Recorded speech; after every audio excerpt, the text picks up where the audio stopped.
Quais são as vacinas anti-HPV que a gente tem disponíveis aí no mercado e também na rede básica de saúde?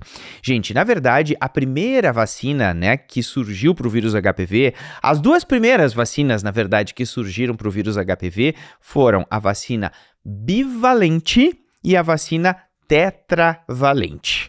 O que é a vacina bivalente? É aquela que é voltada apenas para os HPV 16 e 18, que são aqueles principais, né, tipos de HPV que causam o câncer do colo do útero. Então, bivalente, por isso o nome bi, né, porque são dois tipos de HPV, 16 e 18. E a tetravalente, ela na verdade pega o 16 e o 18, que são os HPVs oncogênicos, mas também pega dois tipos de HPV que não são oncogênicos, que é o 6 e o 11.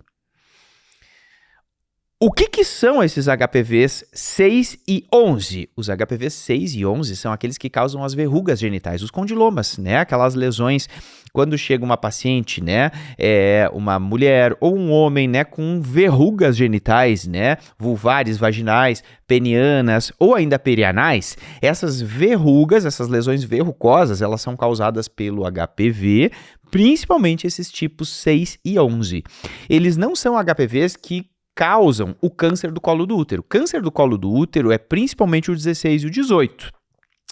Quando a gente inclui na vacina o 6 e o 11, a gente está dando uma proteção adicional, não só para câncer de colo de útero, que é o 16 e o 18, mas acrescentando aí o 6 e o 11, a gente já está protegendo também essa pessoa que está sendo vacinada para as verrugas genitais, aquelas lesões que são causadas pelos HPVs não oncogênicos, aqueles que não causam câncer, mas que causam né, essas verrugas genitais que são desconfortáveis, que são chatas, né, que tem que ir lá para fazer cauterização, ou até tem que ir para fazer algum tipo de tratamento com um imunomodulador, ou até tratamento cirúrgico, né, que às vezes é necessário para essas verrugas genitais. Então, a vacina tetravalente, que também é chamada de quadrivalente, ela definitivamente oferece proteção contra dois tipos de HPV que são oncogênicos, causam o câncer do colo do útero, e dois tipos não oncogênicos, que causam as verrugas genitais.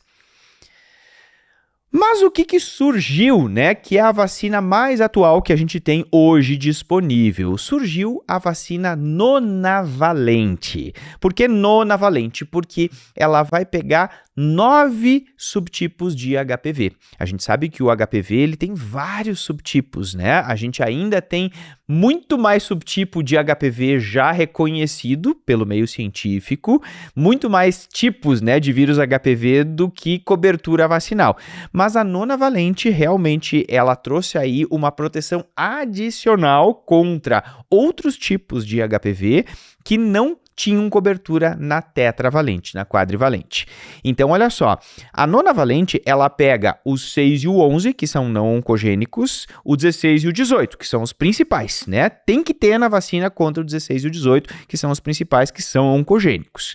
Então, ela já pega esses 4 da tetravalente, 6, 11, 16 e 18, e ela acrescenta o 31, o 33.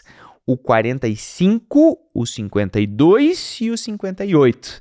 Então, a gente tem aí uma proteção adicional contra 9 subtipos de HPV. E todos esses, né, 31, 33, 45, 52 e 58, que são aqueles tipos, aqueles subtipos de HPV que foram adicionados aí na vacina nonavalente, eles são oncogênicos. Então, a gente tem aí realmente uma proteção adicional da vacina nonavalente, por isso que a gente sabe que o que tem de mais novo, né, o que tem de mais moderno aí de vacinação para HPV é realmente a nonavalente. Ela vai ter uma cobertura maior contra outros tipos de HPV. Claro que os principais, isso é fato, tá, gente? Às vezes o pessoal diz, mas então não adianta mais fazer a tetravalente. Não adianta, claro que adianta, porque a tetravalente, ela pega os dois principais. Na verdade, todas as vacinas pegam os dois principais. O que é principal, né? O que definitivamente não pode faltar na vacina é proteção contra o 16 e o 18. Isso é fato, né? Mas a nonavalente, ela vai pegar outros tipos de HPV oncogênicos que foram identificados. Eles têm uma associação do ponto de vista de prevalência, né, de infecção e de risco de carcinogênese menor do que o 16 e o 18, mas a gente tem uma proteção adicional. Então, atualmente, a gente tem disponível essa vacina, né? Essa vacina, infelizmente, ela ainda não é distribuída pelo SUS, né? Até o momento que esse videocast está sendo gravado, né? Não tem disponível pelo SUS, mas eu acredito que logo, logo a gente tenha disponibilização aí pelo Ministério da Saúde. Acredito que logo, logo isso vai ser disponibilizado para a nossa população brasileira. Mas até o momento ainda é a tetravalente, que é uma bela vacina, que funciona muito bem. Aquela que realmente ficou obsoleta, né, que acaba não sendo indicada mais, realmente vai ser a bivalente, né, porque a bivalente era só 16 e 18, então ela foi a primeira que surgiu. Claro que ela tem o seu mérito, né, porque ela foi a pioneira aí, né, nos estudos, mas a gente sabe que atualmente a bivalente acaba não fazendo mais muito sentido, né? Em função da gente ter aí a tetravalente e agora principalmente a nonavalente, que vai oferecer uma cobertura maior, né? Contra 9 subtipos de HPV. Então esse era o meu recado. O objetivo realmente era a gente falar um pouquinho, né, sobre as vacinas. E só para a gente finalizar antes, né, o pessoal às vezes pergunta muito isso, né, e eu vejo que também os colegas às vezes têm dúvida sobre isso em relação ao dia a dia.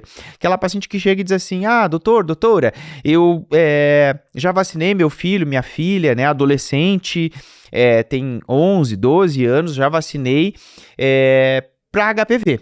Como é que aqui, agora eu tenho condições de pagar a vacina nonavalente? Vale a pena se o meu filho ou minha filha já está vacinada, né? Ela já tem a vacinação, ele já está vacinado para HPV, para tetravalente. Vale a pena eu fazer a nonavalente? Vale, a gente sabe que sim, que existe essa prevenção adicional. Então, olha só, vamos pegar os cenários, né? Uma pessoa que nunca foi vacinada, né, para HPV, um adolescente, por exemplo, que nunca foi vacinado para HPV, a gente pode indicar a nonavalente.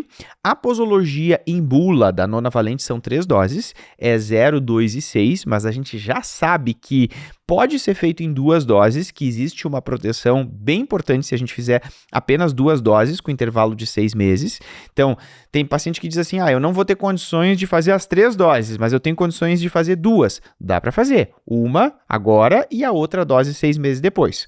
Ou, se for seguir exatamente a recomendação em bula, né, é 0, 2 meses, 6 meses. Essa é a indicação em bula, né, da nonavalente.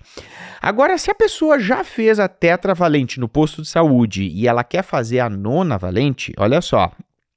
Se a pessoa fez uma dose só da tetravalente, que é a recomendação atual do SUS, né, do Ministério da Saúde, a pessoa pode fazer a nonavalente desde que seja pelo menos 2 meses depois da aplicação da vacina tetravalente. Então, a pessoa fez a tetravalente, já passou 2 meses, posso fazer? Pode fazer. Pode fazer o esquema das 3 doses, como é a recomendação em bula, ou pode fazer o esquema de 2 doses, né, fazendo uma agora e a outra 6 meses depois. As 2 formas estão corretas.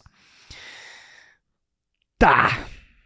Mas e se essa paciente diz assim, puxa, eu tinha feito já, inclusive pago, né? Ou até, digamos que no posto fizeram, né, por algum motivo, as 3 doses bem certinha ali da tetravalente. Bom, se fizeram as 3 doses da tetravalente, então, por exemplo, fez já agora, 2 meses depois e 6 meses, né, 0, 2, 6 a tetravalente e quer fazer a nonavalente, é importante que se espere pelo menos 1 ano da última dose da anti-HPV tetravalente. Então, se a pessoa fez a tetravalente, esquema completo, né, com as 3 doses, e aí a pessoa decide, não, eu quero agora fazer a nonavalente, tenho condições, quero fazer a nonavalente. Então, a recomendação oficial é esperar pelo menos 1 ano da última dose da tetravalente para poder fazer a nonavalente, certo? Então é isso, essa era a minha conversa com vocês, queria trazer realmente para vocês aí essas coisas bem práticas, né, da vacinação para o HPV, que eu vejo que às vezes pode surtir algum tipo de dúvida no dia a dia, né, no consultório, no ambulatório, no posto de saúde.